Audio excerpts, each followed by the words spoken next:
morning, everybody. Happy Friday. How y'all feeling?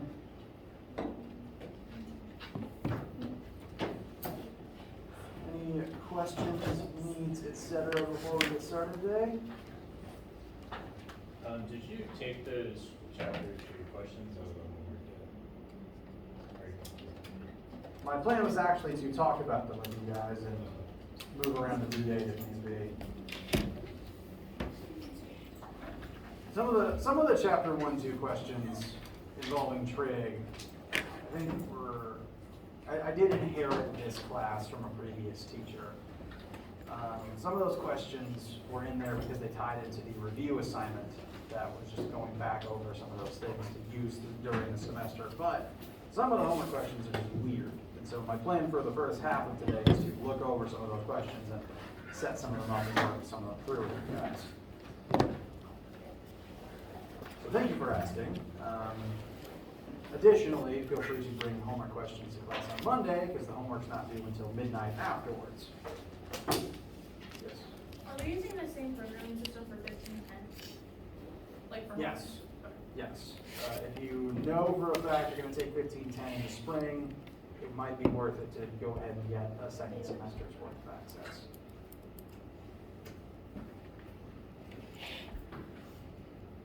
Anything else? All right. Well, I've got a sample version of the homework loaded. Some things to point out about WebAssign as a whole before going into specifics. One, as a reminder, WebAssign is real dumb.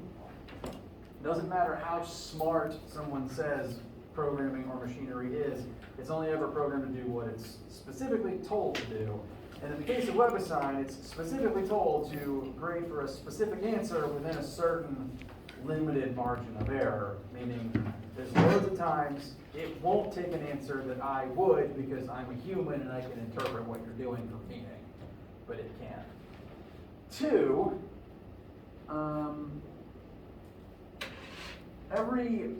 most of the questions will be slightly different between students. When looking at the questions, if a number is in red, or occasionally if a word is in red, that means that that particular value has been randomized for your specific homework set. And whenever a question has those red values in it, that means that your answer for that particular question will be different to your classmates. Now, it's still the same question, it's just random numbers. So I do encourage students to still work together, because if one of you can figure out how to do it, then that method could still work between different students, and figuring out what needs to change between students is good collaboration and good teamwork. If a question doesn't have any red text in it though, such as questions about formulas or universal constants like the speed of light, then nothing changes between the students because there's nothing in red to change. And the last fun fact about WebAssign is occasionally it might try to ask you to upload a picture of something.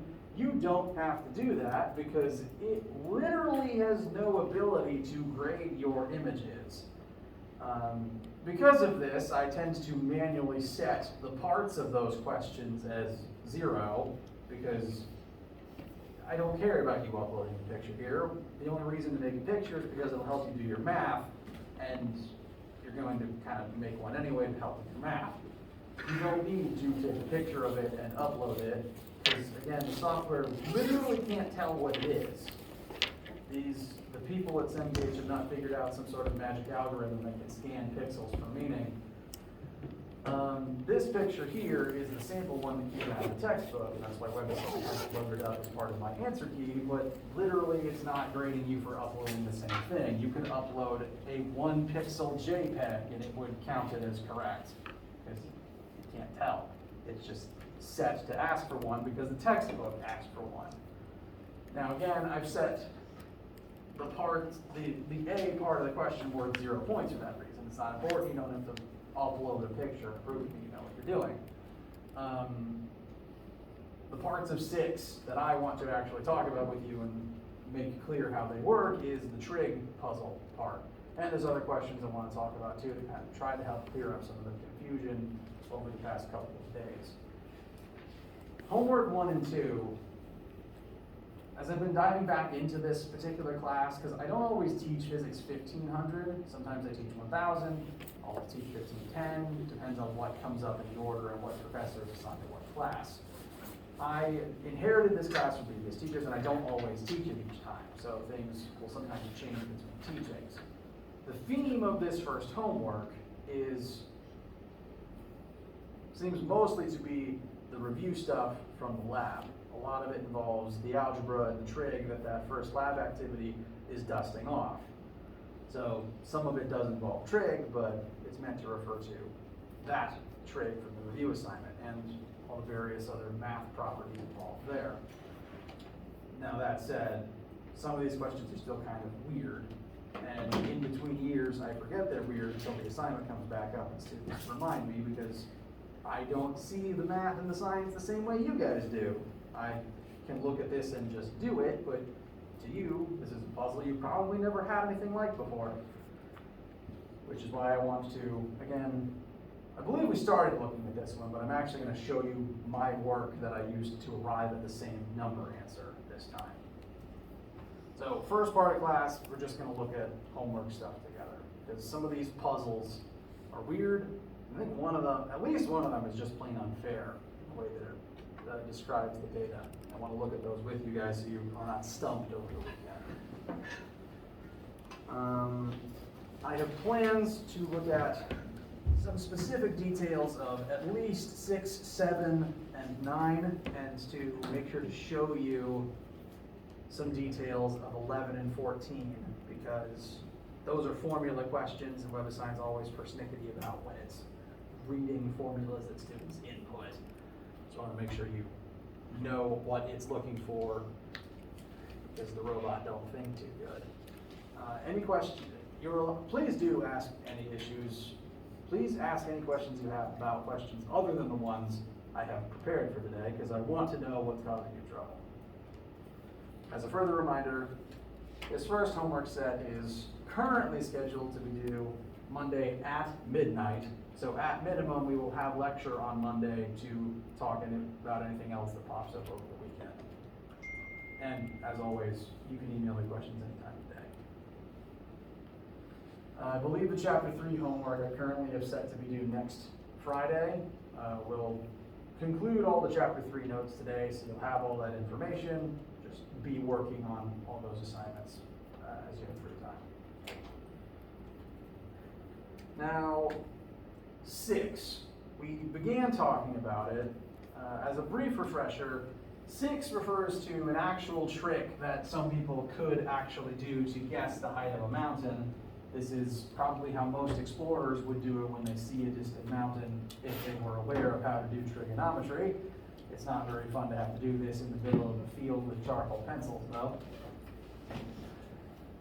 The drawing here is the one that came out of the textbook this question was sourced from. Again, you don't have to upload something like this, but it does show that from this person's original perspective, however far away from the mountain they are, they have to tilt their head up 12 degrees to look at the peak, and as they move some distance forwards, the y leg doesn't change because the height of the mountain doesn't change. What changes is how close they are and what angle they have to look upwards at it. Part A, not worth any points, you don't have to upload anything. Part B is setting up 2 trig functions that you will use to then find the mountain height.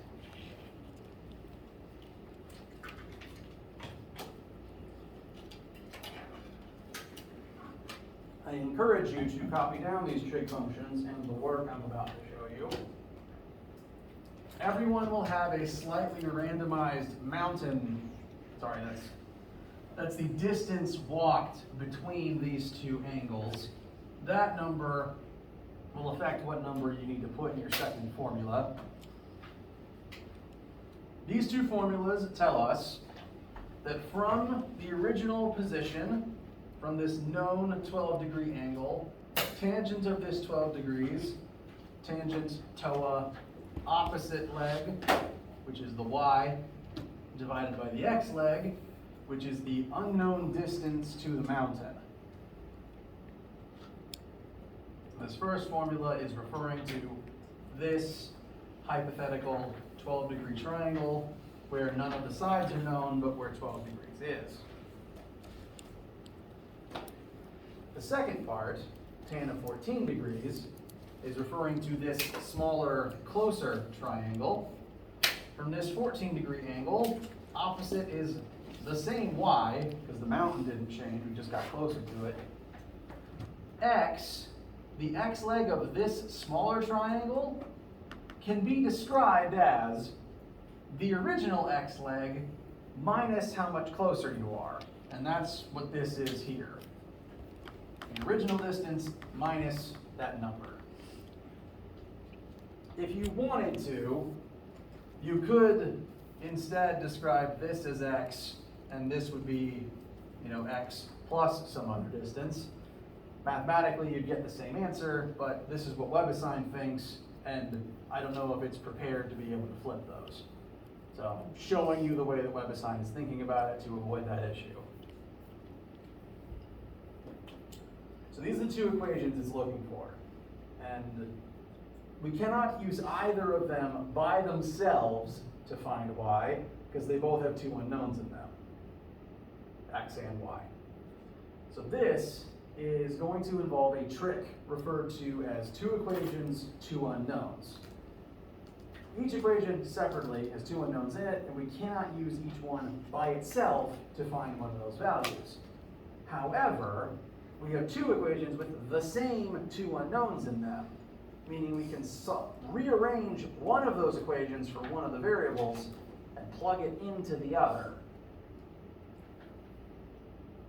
I will now show the work I did to prove this. My handwriting is deplorable.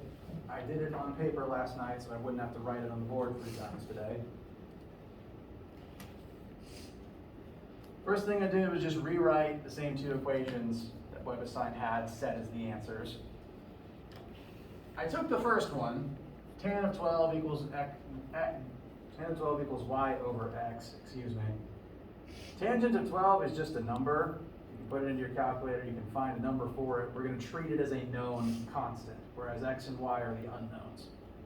I took that first equation and rearranged it into the form of x equals y over tan 12. Now that I've done that, x equals y over 12, which means any x in the second equation can be replaced with y over tan 12, y over tan 12, and tan is important. And that's exactly what I did. I then took the second equation, and in place of the x, I wrote y over tan 12. Now this looks messy, it looks weird, but after doing that, the x's are gone. The only unknowns left in this new, very odd-looking equation are just y's. Which means if you do the right amount of algebra, you can turn this statement into y equals number.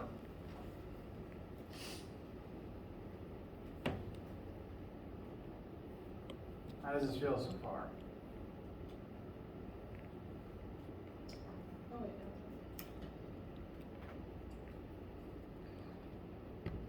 no. This is a method, I call it two equations, two unknowns. This is a method we will have to consult occasionally.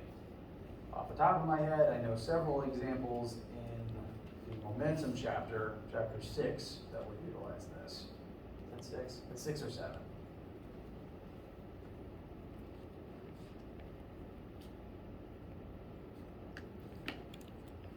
Any issues with the logic of how I arrived at this position? You're allowed to not know what your issues are. You're allowed to ask about them later. From there, I took the denominator of the entire right side and sent it to the left. That refers to the entirety of y over tan 12 minus distance walked.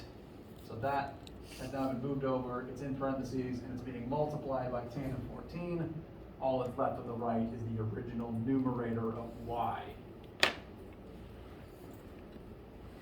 Yes. What about the 1.173y? Good question. So when I was doing this last night, I did end up combining a few lines together in my head.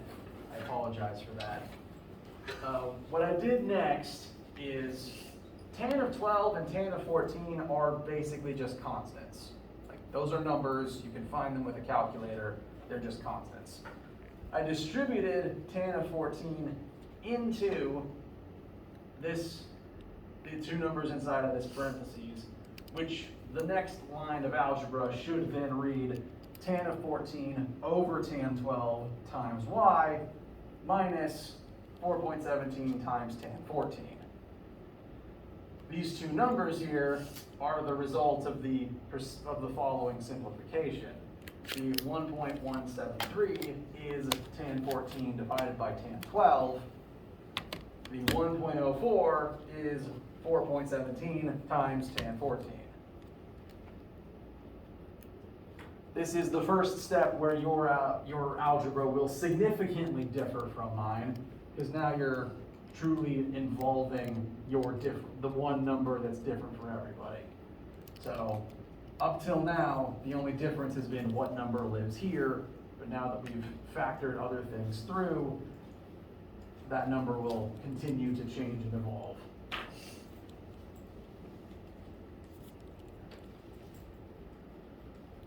But after that simplification, all that's left is get all the y's together on one side, all the not y's on the other, solve for y.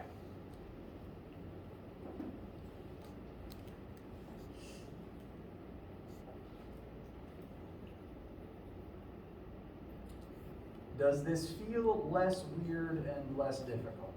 That is my hope right now. At the very least, does getting the answer make more sense? Let's start there.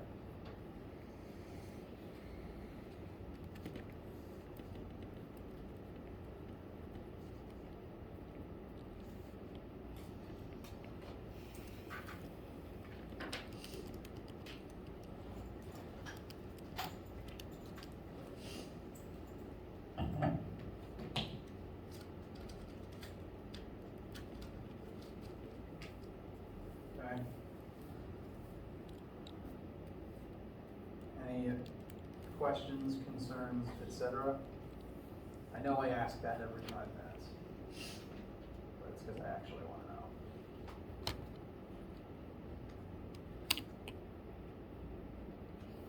Okay. You're allowed to ask to come back and look at this one at any time. I mean it. There's two more that I wanted to especially highlight because of. There's two more that I wanted to point out to you guys today. Number 7, there's a small issue here with vocab words that I have yet to give you. This example is pretty similar to what would actually happen when you're driving on the interstate. You'll speed up and slow down at different times based on speed limit, traffic, etc. So this particular driver moves at 3 different speeds for 3 different amounts of time and spends some amount of time stationary, just parked, having a nice lunch. So the velocity for this 4th piece is 0. What the question asks is, what is the average speed of this journey and what is the total distance covered? The total distance covered is not the real issue. The issue here is how WebAssign is defining average speed.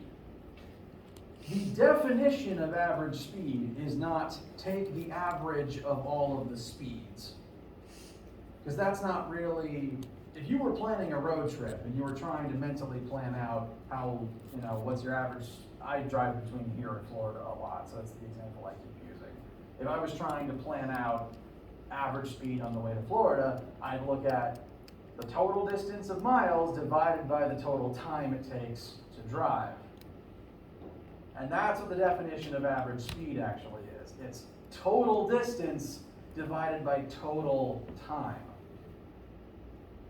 if you took the average of all your various speeds on a road trip, you'd be averaging every single speed you were at. That includes all of the zeros where you were stopped at a red light and all of the threes where you were idling when traffic was terrible. That doesn't really tell you anything meaningful. Average speed is defined as total distance over total time. So my recommendation is basically work B first, because you need B to find A. B is the total distance traveled, and you can find that by using each individual time in conjunction with its velocity. So 40 minutes converted to hours times 80 will tell you the distance traveled for this leg, so on and so forth for the other legs. B is just how far was the distance driven. A is total distance over the total amount of time for the entire drive, which includes the time you spend stationary. You're not moving, but it's still time spent on the trip.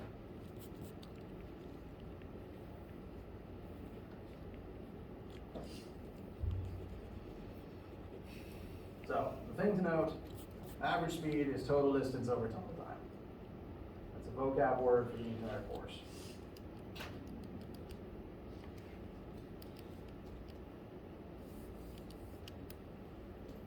That's the only catch about 7, is just understanding that distinction.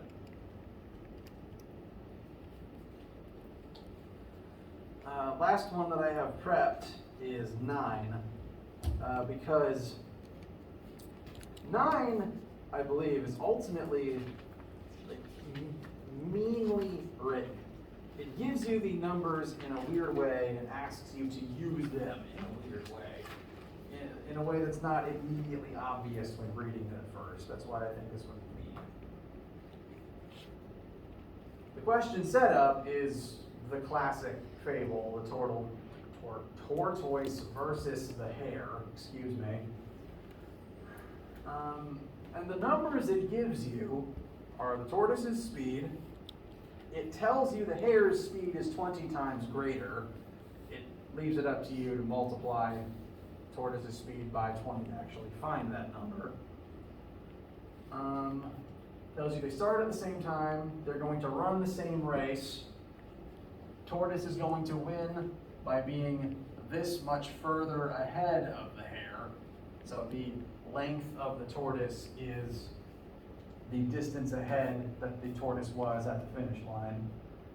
And they will run the track in the same amount of time. The only distinction between the two is that the hare stopped to sleep for some number of minutes. So during those minutes, the hare wasn't moving. The hare had a velocity of 0 for that point in time.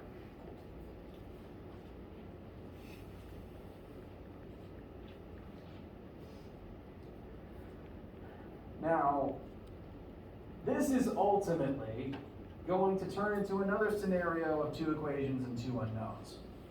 Because we don't actually know that many concrete details about the distance traveled or the time it took for either animal.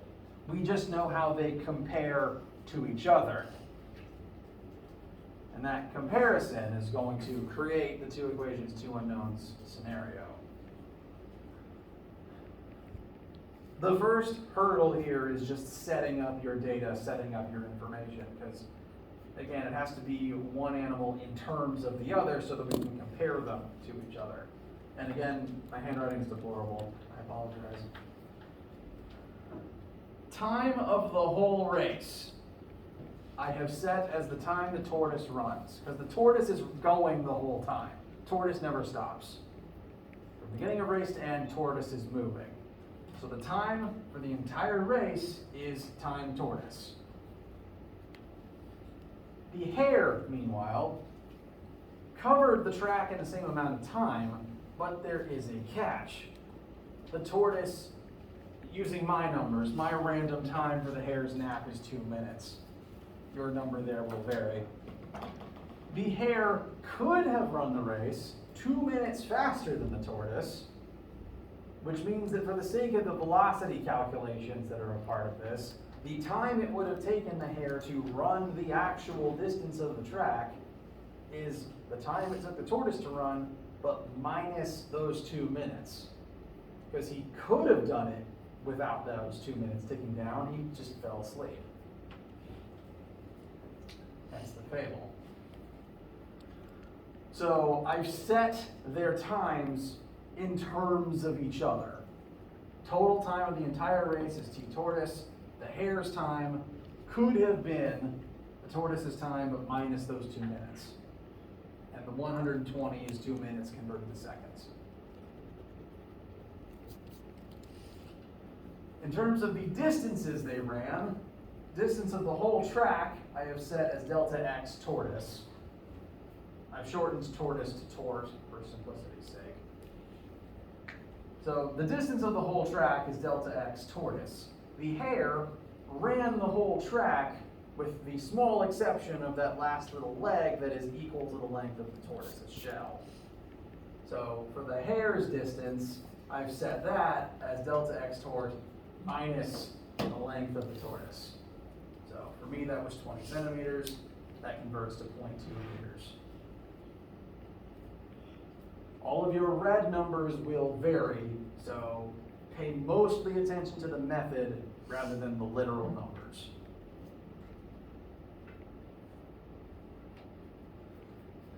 I've also calculated or written down the reported velocities of each animal. And after writing down all of these various pieces of information, I have combined them into 2 separate equations. Using formula number 1, which is again V equals displacement over time, for the tortoise's velocity, my number is 13 meters per second, is equal to the distance the tortoise ran divided by the time it took the tortoise to run it. So I've got 0.13 equals delta x tort divided by time tort. For the hare's velocity will equal the distance the hare ran divided by the time it would have taken the hare to run it. Earlier on, I had defined the hare's information in terms of the tortoise's information so that we'll be able to compare the two.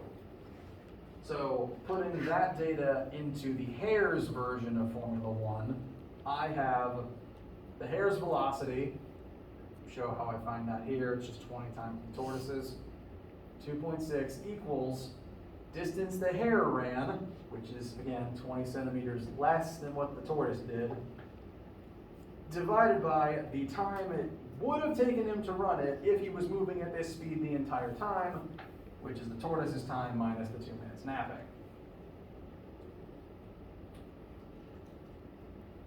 That was a lot of words. That's a lot of hand waving on my part.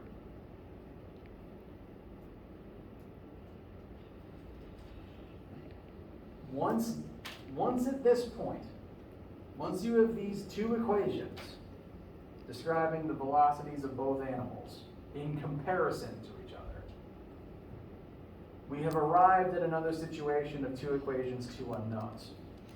The reason I was defining the hare's displacement and the hare's time in terms of the tortoise is so that at this point, both equations would have distance tortoise ran and time tortoise took in them. Because those are the 2 things you're being asked for. How long did the race last? The tortoise was the one running the whole time, so that was the time the tortoise was running. What is the distance of the track? The tortoise covered the whole distance, whereas the hare covered only 99% of it. So at this point, if you've done it the same way I have, you set it up the same way in terms of those pieces of tortoise data, these 2 equations have the same 2 unknowns in them, x tort and t tort. And the goal now would be, like I showed you with number 6, solve this first one for one of those 2 pieces of data. Just rearrange, you can pretty simply rearrange this to be x tort equals 0.13 times time tort. and then plug that into the second one to eliminate one of the two variables. Then be able to solve it for that remaining variable, which would give you one of the two answers. Once you confirm that answer is correct, you can plug that number you've already found back into the first one to get the other number.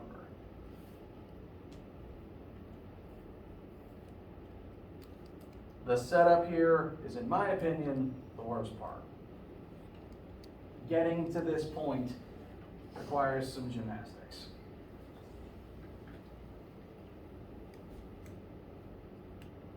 How does this one feel now?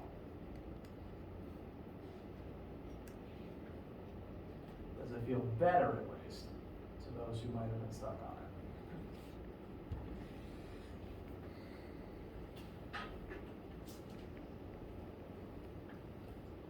Yes. On your very last line of equations, where you got 2.6 equals the delta x and all that, on the denominator, where did that 12.0 come from your algebra?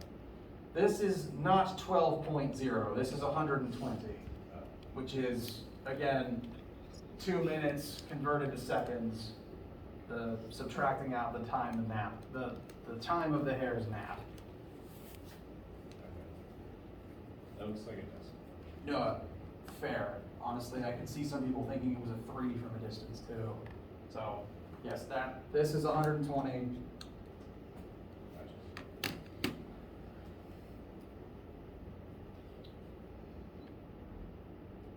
And this is supposed to say 2 equations, 2 unknowns. Some people shorten equation to EQN. I don't know why my Q is connected to the N.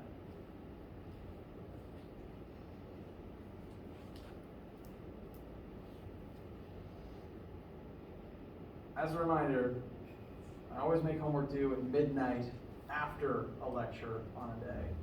So we will at minimum have Monday's lecture to continue talking about things, maybe working a few calculations through together. I'll even push the homework data back if I need to. I can guarantee you that the quiz questions for chapter 1-2 combined are not like this. Those are a lot closer to what we talked about in class and in lab from this past week. It's a lot closer to the 2D canon math. And as will future assignments. These ones are odd because they're intended to tie into the whole algebra review brain teaser type questions from the previous week. How do you guys feel? You're allowed to not know how you feel.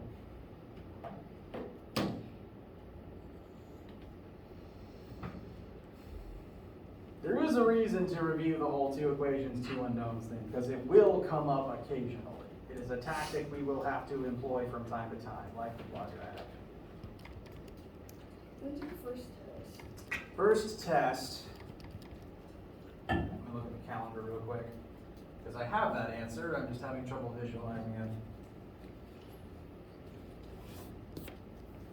So, we're finishing up chapter 3 this week, chapter 4 is next week, chapter 5 the week after, 1 week off for wiggle room. I am currently anticipating and scheduling our first test for the first full week of October. We would then spend October and part of November going over the second half of the class, have another test before Thanksgiving, probably. Come back after Thanksgiving for a few more things and review before the exam. So we only have 2 tests in this class? Yes, 2 normal tests during the semester that form your test average, 1 exam in the final. Neither test is the midterm. Your midterm score is just your average halfway through. And I want at least one of the tests before that, so it's factored into the midterm grades so that you actually know what you're doing. So basically your whole grade is the homeworks, quizzes, and the test. Well, about 40% of your grade is your test average.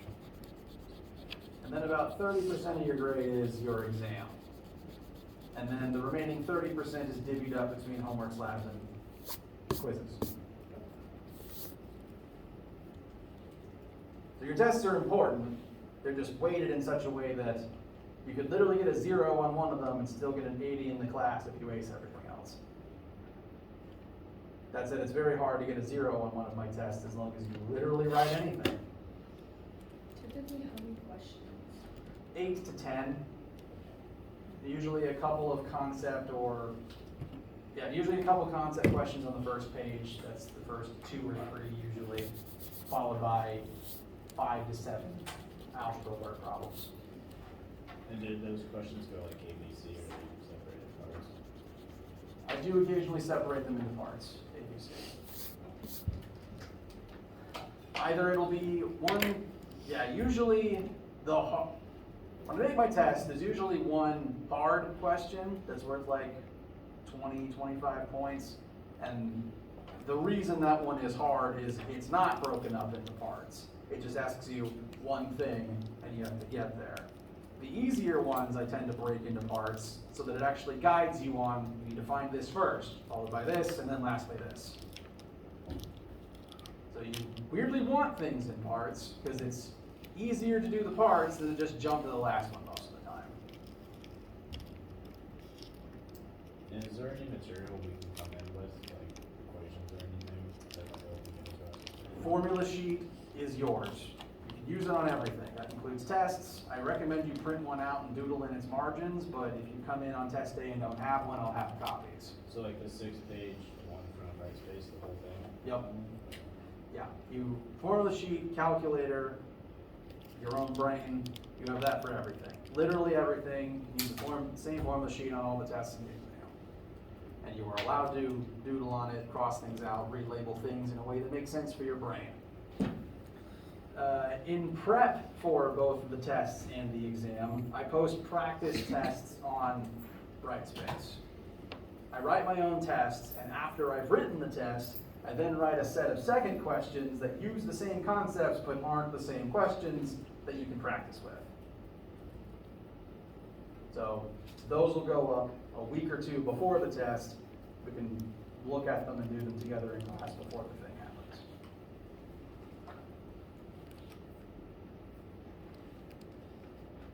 Feeling good, I hope?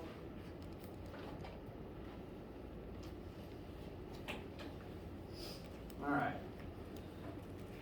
There is a small remaining piece of chapter 3 I want to talk about today so that next week we can focus almost entirely on Newton's laws, which are very important and will form the backbone of the rest of the class.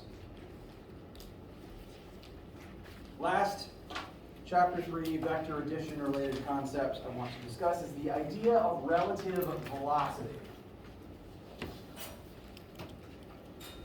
Because any vector addition question that involves adding and comparing velocities to each other is technically a relative velocity question. Now, these are academic formulas. I want you to pay more attention to my words. All velocities are relative to a frame of reference. From your current frame of reference, sitting in your chairs, what is my velocity? 0. From your frame of reference, I'm not moving. Now, from the frame of reference of the sun, what is my velocity? Right. My velocity compared to the sun is the same as the speed at which the Earth rotates the sun, which is very, very fast. All of you are booking it through the universe right now because Earth moves around the sun. The sun orbits galactic center as well. So you are moving through the universe at many, many, many times the speed of sound. It's just from this reference frame, nothing around you is moving that you can see. So it feels like your velocity is 0 from the frame of reference of your brain and eyeballs. All velocities are relative to something. All velocities are in comparison to something else. Example. You're driving 70 miles per hour on the interstate and the car behind you is driving 80. you're both moving at 70 and 80 compared to the ground, but in comparison to each other, the difference between the two cars is 10. And so the second car will creep towards you at 10 miles per hour. Velocity is always a comparison. And so when we talk about velocity, it'll always be in reference to something. And then when we do velocity vector addition, it will be about comparing frames of reference. As an example, this is something pilots have to deal with. This jet is capable of outputting enough thrust to fly in some direction at 500 miles per hour. And that is relative to the ground. No, scratch that. That's relative to the wind. That's relative to the wind. Now, let's say that this pilot is trying to fly straight north from the city of North South Dakota to the city of South North Dakota.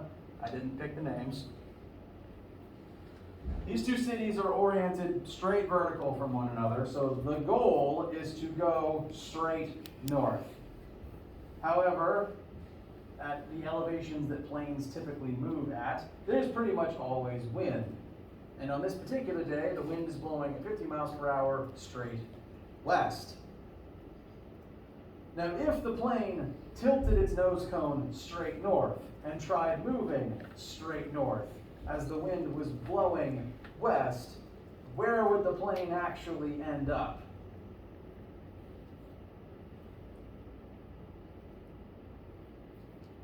Can you say that one more time? Yes. If the plane tilted its nose cone north, if it tried to move north, but the wind was blowing west, where would it actually go as a result of the wind blowing? West. It would get blown westward. So rather than ending up here, it would end up here. And it would have to double back around, wasting time and fuel. So this plane's 500 miles per hour is relative to the air moving through its own turbines. Its speed compared to the Earth has to factor in the speed of the wind compared to the Earth. And so in order to find its actual velocity, you have to add in the wind's velocity compared to the Earth in order to make the plane's real velocity in terms of its speed moving above Earth. And in this case, we can do that in the form of vector addition. Pardon me. Now, pilots are smart. They have to deal with a lot of things to get their pilot's license, and they're criminally underpaid for it. This particular pilot knows what direction the wind is blowing in, and like most trained pilots, they have decided to point the nose cone into the wind at a certain rate. So the pilot wants to go north, but because of the wind, the pilot is tilting the plane this way. The goal being that upon doing this, they have divided up the 500 miles per hour into a piece in the x-axis and a piece in the y-axis. Specifically, that x piece points east to fight against the westward wind. The ultimate goal being that this 500 miles per hour plus this 50 miles per hour west will equal some velocity that is only north. Boats have to deal with this too, dealing with the direction of water current and also wind to some extent. For example, if you wanted to cross a river, you wanted to go straight across, but the river's flowing that way, if you point straight across, you're going to end up downstream of where you want to go. So you have to point your nose upstream, and then the stream will actually carry you straight across as a result.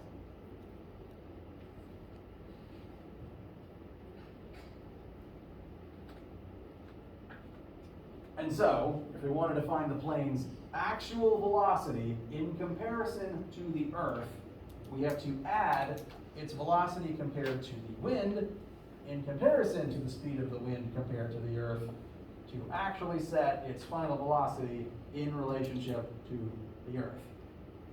We're just adding the vectors together.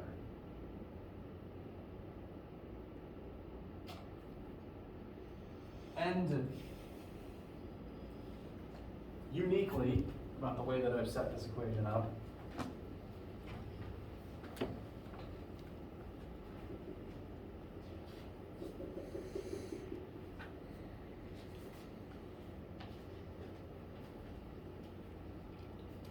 we don't quite know. I have not given you the angle at which the plane has tilted itself. Its x component needs to cancel out with the wind, which would leave behind some unknown vertical component that would ultimately become its final velocity.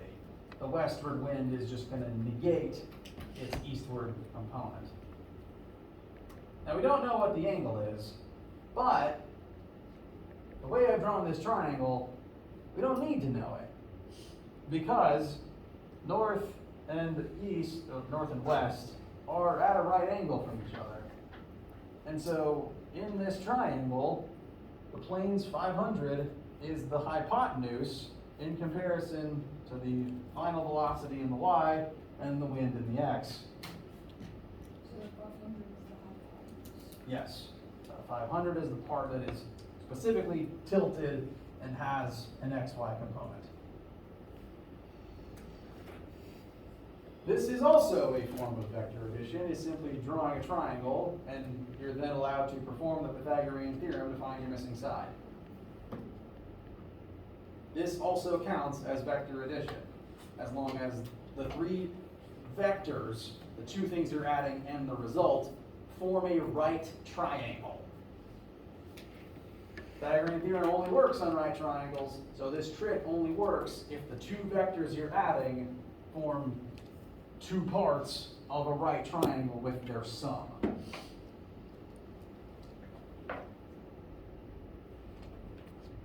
And again, since the 500 is the hypotenuse, it has to go in for C, and then you're solving for either A or B, whichever one you set the non-wind leg as.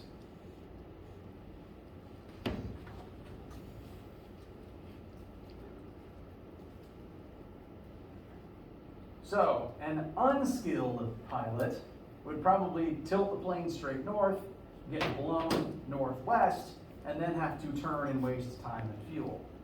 A skilled pilot can tilt the nose that way, and ultimately, they will only lose 2.5 miles per hour of speed in doing so.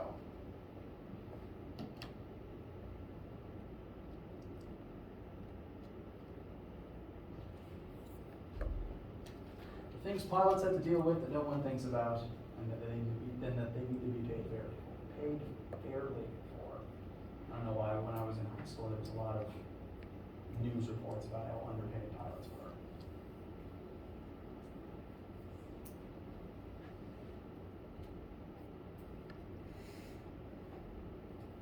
Questions, vague feelings, concerns? So the 497.5 is for the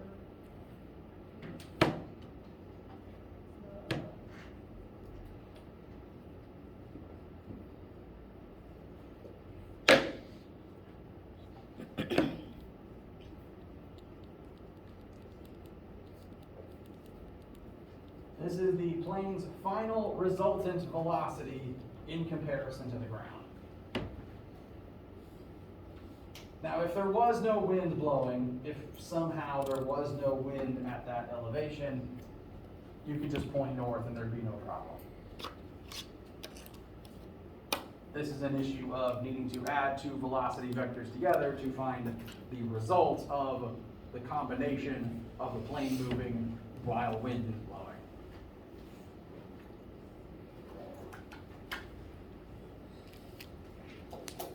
Last part of this question, I'm just addressing it to make sure a mistake doesn't show up in your math later. once you find this northward velocity, you could figure out how long it would take to fly the 200 miles between the two cities. I'm only pointing this out to demonstrate this 200 miles that the problem notes between the two cities is on a different triangle than the velocities. They measure different things. That 200 points in the same direction as the velocity, and it could be considered part of a larger triangle that may be similar to this one, depending on the situation, but they don't go on the same triangle and they don't get added together. Different forms of vectors, displacements, velocities, don't go on the same triangle, because you can't add them together.